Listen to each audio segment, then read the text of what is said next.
Dans ce livre, j'imagine que tout un quartier d'une ville a été vendu à une grande entreprise pour vivre selon les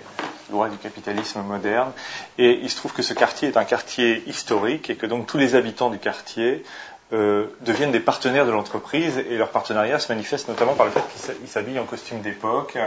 Donc dans un quartier du Moyen-Âge, ils s'habillent en robe du Moyen-Âge pour le plaisir des touristes, etc. Et ils deviennent des participants à l'animation festive de leur ville. Ce qui est à la fois un côté amusant, mais ce qui est en même temps assez angoissant pour certains des citoyens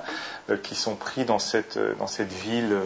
de l'avenir. Donc on imagine comme ça que tout un quartier de Prague ou de Paris aurait été revendu comme ça au Club Méditerranée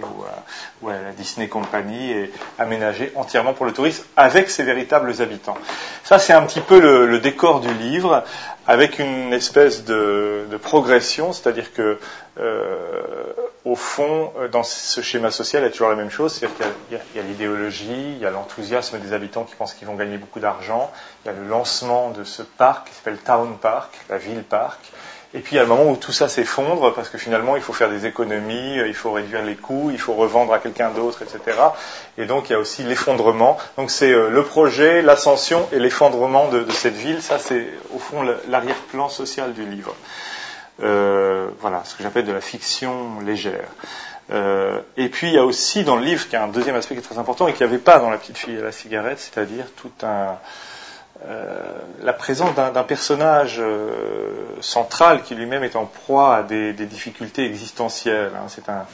un ancien gauchiste, plus ou moins, qui déteste ce système-là, mais qui a fini par s'habituer parce qu'il a l'impression que de toute façon il s'est toujours trompé.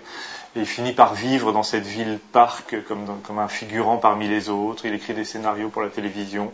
Il s'est d'une certaine façon résigné à cette évolution du monde, et c'est là que tout va commencer à se dégrader dans sa propre vie. D'abord professionnellement, parce que le parc et la télévision par laquelle il travaille,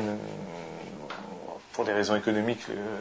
menacent de cesser de le faire travailler, et puis aussi pour des raisons de santé, des raisons personnelles. Il découvre la mort, au fond, qui apparaît un peu partout autour de lui. C'est un personnage d'une 50aine d'années, et c'est l'histoire d'un personnage comme ça,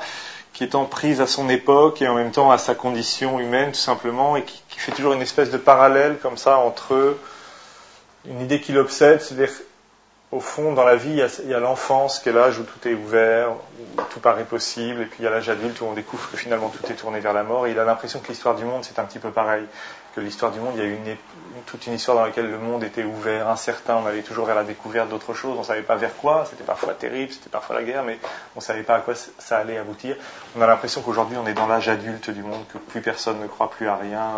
sauf à la rentabilité des entreprises, comme est cette ville, mais qu'il n'y a plus vraiment d'idéal ni d'avenir devant soi. J'ai été très heureux d'écrire ce livre, en fait, et voilà, maintenant. Et je suis très heureux du tableau de Paul Klee qui est sur la couverture, qui est un des peintres que j'aime le plus, et qui a peint énormément de villes comme ça, et j'ai trouvé ce tableau-là, qui s'appelle Ville pavoisée, qui correspond très idéalement à ma cité heureuse.